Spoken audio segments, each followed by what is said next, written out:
Hi hello ಎಲ್ರಿಗೂ ನಮಸ್ಕಾರ. ಇವತ್ತು ನಂದು ಡೆಂಟಲ್ ಅಪಾಯಿಂಟ್ಮೆಂಟ್ ಇದೆ, ಹೋಗ್ತಾ ಇದ್ದೀನಿ. ಬಟ್ ಮನೆಯಿಂದ ತುಂಬಾ ದೂರ ಇದೆ ಆ್ಯಕ್ಚುಲಿ. ಸೊ ಈಗ 2 ಗಂಟೆಗಿದೆ ನನ್ನ ಅಪಾಯಿಂಟ್ಮೆಂಟ್. ಸೊ ಮನೇನ 1:15 ಹಂಗೆ ಬಿಡ್ತಾ ಇದ್ದೀನಿ. 45 ಮಿನಿಟ್ಸ್ ಡ್ರೈವ್ ಇದೆ. ಸೊ ಮಗುನ ಮಲಗಿಸಿ ಹೋಗ್ತಾ ಇದ್ದೀನಿ. ಹಸ್ಬೆಂಡು ಮನೆಯಲ್ಲೇ ಇದ್ದಾರೆ, ಸೊ ನೋಡ್ಕೊಳ್ತಾರೆ. ಸೊ ಬಟ್ 4 o'clock ಒಳಗಡೆ ನಂಗೆ ಬರೋಕ್ಕಾಗಲ್ಲ ಅನಿಸುತ್ತೆ. ಹಸ್ಬೆಂಡ್ ಪಿಕ್ ಮಾಡ್ತಾರೆ ದೊಡ್ಡ ಮಗನ. ಬನ್ನಿ ಹೋಗೋಣ.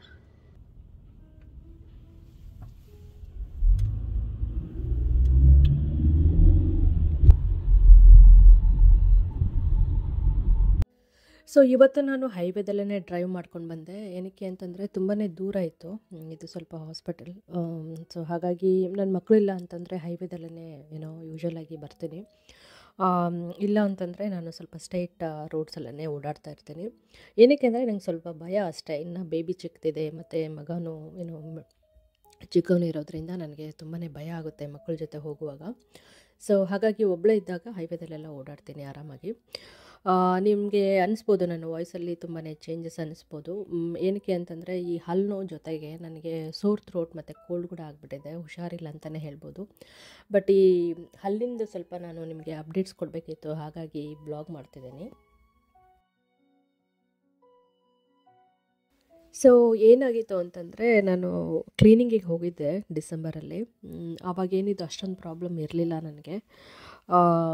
ಸ್ವಲ್ಪ ಲೈಟಾಗಿ ಪೇಯ್ನ್ ಆಗ್ತಾಯಿತ್ತು. ಬಟ್ ಡಾಕ್ಟ್ರು ಆದಷ್ಟು ಬೇಗ ತೋರಿಸಿ ಅಂತಲೂ ಹೇಳಿದರು ನನಗೆ. ಬಟ್ ನಾನು ಮಕ್ಕಳ ಜೊತೆ ಎಷ್ಟು ಬ್ಯುಸಿ ಆಗಿಬಿಟ್ಟೆ ಅಂತಂದರೆ ನನಗೆ ಹೋಗೋಕ್ಕೆ ಆಗಿರಲಿಲ್ಲ. ಬಟ್ ಫಾಲೋ ಅಪ್ ಅಪಾಯಿಂಟ್ಮೆಂಟ್ ತೊಗೋಬೇಕು ಅಂದರೆ ನಾನು ಕಾಲ್ ಮಾಡಿ ತೊಗೋಬೇಕಿತ್ತಲ್ವ, ಅದನ್ನೂ ಕೂಡ ಮಾಡಿರಲಿಲ್ಲ ನಾನು. ಸೊ ಹಾಗಾಗಿ ಲಾಸ್ಟ್ ವೀಕ್ ತೊಗೊಂಡಿದ್ದೆ ಅಪಾಯಿಂಟ್ಮೆಂಟು. ಯಾಕಂದರೆ ಸ್ವಲ್ಪ ಪೇಯ್ನ್ ಜಾಸ್ತಿ ಆಗ್ತಾಯಿತ್ತು. ಸೊ ಅಲ್ಲಿ ಹೋದಾಗ ನನಗೇನು ಮಾಡಿದರು ಅಂದರೆ ಎಕ್ಸ್ರೇ ಮಾಡಿದ್ರು ಮತ್ತೊಂದು ಸಲ. ಈವೊಂದು ನನ್ನ ಡಾಕ್ಟರ್ಸ್ ಎಲ್ಲ ಆಲ್ರೆಡಿ ಅವ್ರಿಗೆ ಫಾರ್ವರ್ಡ್ ಮಾಡಿದರು ಎಲ್ಲ ರಿಪೋರ್ಟ್ಸನ್ನು. ಬಟ್ ಆದರೂ ಇನ್ನೊಂದು ಸಲ ತೊಗೊಂಡ್ರು ಅವರು. ತೊಗೊಂಡಾಗ ಅವ್ರು ಹೇಳಿದ್ದೇನು ಅಂತಂದರೆ, ಇಲ್ಲ ಸ್ವಲ್ಪ ಜಾಸ್ತಿನೇ ಇನ್ಫೆಕ್ಷನ್ ಆಗಿದೆ. ಸೊ ಇದನ್ನು ನೀವು ರೂಟ್ ಕೆನಲ್ ಮಾಡಿ ಕ್ರೌನ್ ಹಾಕ್ಸೋದಕ್ಕಿಂತ ಕಂಪ್ಲೀಟಾಗಿ ಹಲ್ಲನ್ನೇ ತೆಗೆಸ್ಬೇಕಾಗುತ್ತೆ ನೀವು ಅಂತ ಹೇಳಿದರು. ಬಿಕಾಸ್ ನಾನು ಕ್ರೌನ್ ಹಾಕಿ ತುಂಬ ವರ್ಷನ ಆಗಿದೆ. ಆಲ್ರೆಡಿ ಒಂದು 15 ಇಯರ್ಸ್ ಮುಂಚೆನೇ ಹಾಕ್ಸಿದ್ದೆ ನಾನು. ಸೊ ಹಾಗೆ ಆ ಥರ ಸಜೆಸ್ಟ್ ಮಾಡಿದಾಗ ನಾನು ಸರಿ ಅಂತ ಹೇಳಿಬಿಟ್ಟು ಅಲ್ಲಿಂದ ಬೇಗನೆ ಹೊರಟೆ ನಾನು. ಅಂದರೆ ಒಂದು 15 ಮಿನಿಟ್ಸಲ್ಲಿ ಮುಗೀತು ನಂದು ಅಪಾಯಿಂಟ್ಮೆಂಟು. ಸೊ ಈಗ ಮತ್ತೆ ನಾನು ಬ್ಯಾಕ್ ಟು ನನ್ನ ಒರಿಜಿನಲ್ ಡೆಂಟಿಸ್ಟ್ ಹತ್ರ ಹೋಗಿ ಏನೆಲ್ಲ ಮಾಡಬೇಕು ಅನ್ನೋದನ್ನು ಈ ವಾರದಲ್ಲಿ ನೋಡಬೇಕು. ಸೊ ನನ್ನ ಡಾಕ್ಟರ್ ಬಂದು ಫಸ್ಟ್ ಫ್ಲೋರಲ್ಲಿ ಇದ್ದರು. ಸೊ ಇಲ್ಲಿ ಯೂಶ್ವಲಾಗಿ ಗ್ರೌಂಡ್ ಫ್ಲೋರ್ ಅಂತ ಹೇಳಲ್ಲ, ಮೇನ್ ಫ್ಲೋರ್ ಅಂತ ಹೇಳ್ತಾರೆ. ಬಟ್ ಇದು ಹಳೆ ಬಿಲ್ಡಿಂಗ್ ಅಂತ ಅನ್ನಿಸ್ತು ನನಗೆ ಸ್ವಲ್ಪ. ಹಾಗಾಗಿ ಇವರು ಸ್ವಲ್ಪ ಗ್ರೌಂಡ್ ಫ್ಲೋರ್ ಅಂತಲೇ ಮೆನ್ಷನ್ ಮಾಡಿದರು. ಹಾಗೆಯೇ ಸ್ವಲ್ಪ ಲಿಫ್ಟನ್ನು ಹಳೇದಂತ ಅನ್ನಿಸ್ತು ನನಗೆ ಒಳಗಡೆ ಸ್ಟ್ರಕ್ಚರೆಲ್ಲ ನೋಡಿದಾಗ.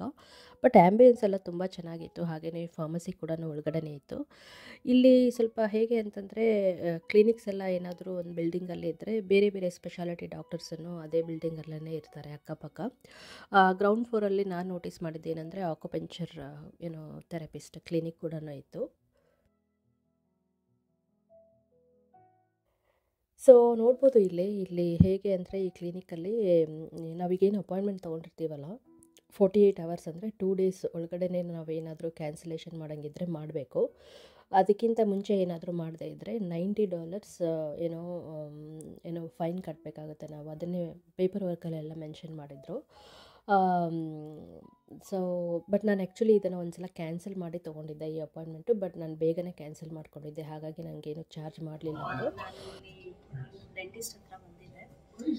ನನಗೆ ಸ್ವಲ್ಪ ಇನ್ಫೆಕ್ಷನ್ ಆಗಿತ್ತು, ತೋರಿಸೋಣ ಅಂತ ಹೇಳಿ ಬಂದಿದ್ದೆ.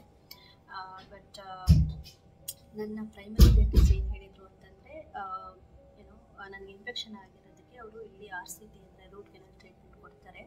ಅದು ಕೊಟ್ಟಮೇಲೆ ಮೋಸ್ಟ್ಲಿ ನಾನು ಮೇಲೆ ಕ್ರೌನ್ನ ಫಿಕ್ಸ್ ಮಾಡ್ತೀನಿ ಅಂತ ಹೇಳಿದರು ನನ್ನ ಡಾಕ್ಟ್ರು. ಸೊ ಅದಕ್ಕೆ ನಾನು ಇಲ್ಲಿ ಬಂದಿದ್ದೆ.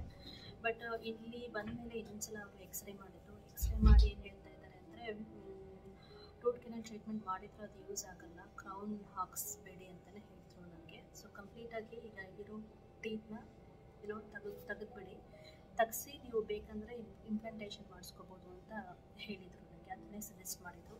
ಸೊ ಹಾಗಾಗಿ ಈ ಅಪಾಯಿಂಟ್ಮೆಂಟ್ ತುಂಬಾ ಕ್ವಿಕ್ ಆಯಿತು. ನಾನು ಆ್ಯಕ್ಚುಲಿ ಮನೆಯಿಂದ ಆಲ್ಮೋಸ್ಟ್ ಒಂದು 45 ಮಿನಿಟ್ಸ್ ಡ್ರೈವ್ ಮಾಡ್ಕೊಂಡು ಬಂದಿದ್ದೆ. ನಾನು ಅಂದ್ಕೊಂಡೆ ತುಂಬ ಹೊತ್ತಾಗುತ್ತೆ ಅಂತ ಅಂದ್ಕೊಂಡೆ. ಬಟ್ ಅವ್ರು ಎಕ್ಸ್ರೇ ಮಾಡಿದ ತಕ್ಷಣ ಡಾಕ್ಟ್ರಿಗೆ ಗೊತ್ತಾಯಿತು. ಸೊ ರೂಟ್ ಕೆನಲ್ ಟ್ರೀಟ್ಮೆಂಟ್ ಮಾಡೋದ್ರಿಂದ ಏನು ಯೂಸ್ ಇಲ್ಲ. ಸೊ ಹಾಗಾಗಿ ಬೆಸ್ಟ್ ಅಂದರೆ ನೀವು ಇಂಪ್ಲಾಂಟೇಷನ್ನೇ ಮಾಡಿಸ್ಕೊಳ್ಳಿ ಅಂತ ಹೇಳಿ. ಸೊ ಹಾಗಾಗಿ ನನ್ನ ಪ್ರೈಮರಿ ಡೆಂಟಿಸ್ಟ್ ಹತ್ರ ಹೋಗ್ತೀನಿ ನಾನು. ಇಲ್ಲಿಂದ ಅವರೆಲ್ಲ ರಿಪೋರ್ಟ್ಸ್ ಕಳಿಸ್ತಾರೆ. ಸೊ ಮತ್ತು ನಾನು ಅಪಾಯಿಂಟ್ಮೆಂಟ್ ಫಿಕ್ಸ್ ಮಾಡಿಕೊಂಡು ಅವ್ರ ಹತ್ರ ಡಿಸ್ಕಸ್ ಮಾಡಿ ನೋಡ್ತೀನಿ ಏನು ಮಾಡಬೇಕು ಅಂತ ಹೇಳಿಬಿಟ್ಟು. ಸೊ ಇದಾಗಿತ್ತು ಇವತ್ತಿನ ಒಂದು ನನ್ನ ಡೆಂಟಲ್ ಕೇರ್ ಅಪಾಯಿಂಟ್ಮೆಂಟ್ ಡೀಟೇಲ್ಸ್ ಅಂತ ಹೇಳ್ಬೋದು. ಈಗ ಮನೆಗೆ ಹೊರಡ್ತಾ ಇದ್ದೀನಿ. ಮಗ 4 ಗಂಟೆಗೆ ಬರ್ತಾನೆ, ಅವನು ಪಿಕಪ್ ಮಾಡಬೇಕು, ಅವನಿಗೆ ಕ್ಲಾಸಸ್ ಎಲ್ಲ ಇರುತ್ತೆ. ಬನ್ನಿ ಹೋಗೋಣ.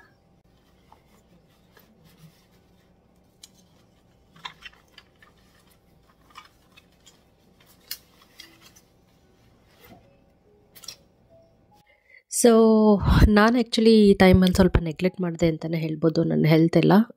ಬಿಕಾಸ್ ಬೇಬಿನೂ ಚಿಕ್ಕವಳು ಇರೋದ್ರಿಂದ, 2 ಮಕ್ಕಳು ಇರೋದ್ರಿಂದ ಇಲ್ಲಿ ನಮಗೆ ಹೆಲ್ಪ್ ಸಿಗೋದು ತುಂಬಾ ಕಡಿಮೆ. ಸೊ ನಾನು ಸ್ವಲ್ಪ ಮುಂಚೆನೇ ಹೋಗಬೇಕಿತ್ತು. ಬಟ್ ಎನಿವೇ ಈಗ ಮುಂದೆ ಏನು ಮಾಡಬೇಕು ಅನ್ನೋದನ್ನು ನೋಡಿ ನಾನು ಫಾಲೋ ಅಪ್ ಮಾಡಿ ಡಾಕ್ಟರ್ನ ಮತ್ತೆ ಮೀಟ್ ಆಗ್ತೀನಿ. ಬಟ್ ನಾನು ಮಾಡಿರೋ ತಪ್ಪನ್ನು ನೀವು ಯಾರೂ ಮಾಡಬೇಡಿ. ನಿಮಗೇನಾದರೂ ಹೆಲ್ತ್ ಇಶ್ಯೂಸ್ ಆಗಲಿ, ಏನೇ ಒಂದು ಸಣ್ಣ ಪುಟ್ಟದ್ದು ಡಿಸ್ಕಂಫರ್ಟ್ ಅಂತ ಅನಿಸಿದರೆ ಆದಷ್ಟು ಬೇಗ ತೋರಿಸ್ಕೊಳ್ಳಿ. ಬಿಕಾಸ್ ನಮ್ಮ ಹೆಲ್ತ್ ತುಂಬಾ ಇಂಪಾರ್ಟೆಂಟ್. ನಾವು ಚೆನ್ನಾಗಿದ್ದರೆ ನಮ್ಮ ಜೊತೆಗಿರೋರನ್ನ ನಾವು ಚೆನ್ನಾಗಿ ನೋಡ್ಕೋಬೋದು ಅಲ್ವಾ. ಸೊ ಅದನ್ನು ನಾನು ನಿಮಗೆ ಕನ್ವೆ ಮಾಡಬೇಕಾಗಿತ್ತು. ಸೊ ನಾನು ಮುಂದಿನ ಬ್ಲಾಗಲ್ಲಿ ತಿಳಿಸ್ತಾ ಹೋಗ್ತೀನಿ ಇಲ್ಲಿ ಮೆಡಿಕಲ್ ಟ್ರೀಟ್ಮೆಂಟ್ ಆಗಲಿ ಮತ್ತು ಮೆಡಿಕಲ್ ಇನ್ಶೂರೆನ್ಸ್ ಎಲ್ಲ ಹೇಗೆ ವರ್ಕ್ ಆಗುತ್ತೆ ಅಂತ. ಹಾಗೆಯೇ ಮೆಡಿಕಲ್ ಇನ್ಶೂರೆನ್ಸ್ ಇಲ್ಲ ಅಂದರೆ ತುಂಬಾ ಕಷ್ಟ ಇಲ್ಲಿ. ಬಿಕಾಸ್ ಇಲ್ಲಿ ನಾವು ಎಷ್ಟೇ ಡೆವಲಪ್ಡ್ ಕಂಟ್ರಿ ಅಂತ ಹೇಳಿದರೂ ಕೂಡ US ಸ್ವಲ್ಪ ಮೆಡಿಕಲ್ದು ಸಿಸ್ಟಮ್ ನಮಗೆ ಅಷ್ಟೊಂದೇನು ಇಷ್ಟ ಆಗಲ್ಲ ಅಂತಲೇ ಹೇಳ್ಬೋದು. ಬಿಕಾಸ್ ತುಂಬ ಎಕ್ಸ್ಪೆನ್ಸಿವ್ ಇರುತ್ತೆ. ಜಸ್ಟ್ ಒಂದು ಬ್ಲಡ್ ವರ್ಕ್ ಮಾಡಿದರೂ ಕೂಡ ತುಂಬಾ ಎಕ್ಸ್ಪೆನ್ಸಿವ್ ಇರುತ್ತೆ. ಈ ಡೆಂಟಲ್ ಟ್ರೀಟ್ಮೆಂಟ್ಸ್ಗೆಲ್ಲ ಅಂತೂ ತುಂಬಾ ಎಕ್ಸ್ಪೆನ್ಸಿವ್ ಅಂತ ಹೇಳ್ಬೋದು. ನಾನು ನಿಮಗೆ ಮುಂದೆ ಹೋಗ್ತಾ ತಿಳಿಸ್ತೀನಿ. ಇದು ಒಂದು ಡೆಂಟಲ್ ಕೇರ್ ಕ್ವಿಕ್ ಅಪ್ಡೇಟ್. ಹಾಗೆಯೇ ನಿಮಗೆ ಕ್ಲಿನಿಕ್ದು ಟೂರ್ ಕೂಡ ಮಾಡಿದೆ. ಆ್ಯಂಬಿಯನ್ಸ್ ತುಂಬಾ ಚೆನ್ನಾಗಿತ್ತಲ್ವ, ನಿಮ್ಗೆ ಇಷ್ಟ ಆಗಿದೆ ಅಂದ್ಕೊಳ್ತೀನಿ. ಮತ್ತೆ ಸಿಗ್ತೀನಿ. ಬಾಯ್, ಟೇಕ್ ಕೇರ್.